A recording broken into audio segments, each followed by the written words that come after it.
how to buy worthless coin token. So this token came under the symbol of worthless. Now before we start, this is not financial advice and not professional or economic experts. So before investing in any project that you find on my channel, please do your own research.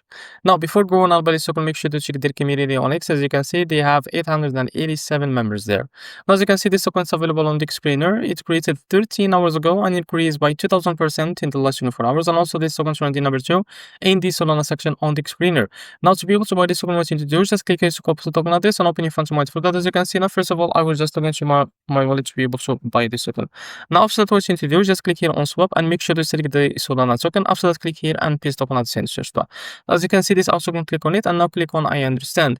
Now here you can type how much you want to buy like that. As you can see, so I will just reduce that amount, as you can see, and now you will be able to see here how much you will receive that token. After that, scroll down a little bit and you will be able to see here swap, click on it, and you will be able to redirect you to OKX or Jupiter provider page to complete by process. This is how to buy worthless token. If you found this video helpful, please like and subscribe to the next video.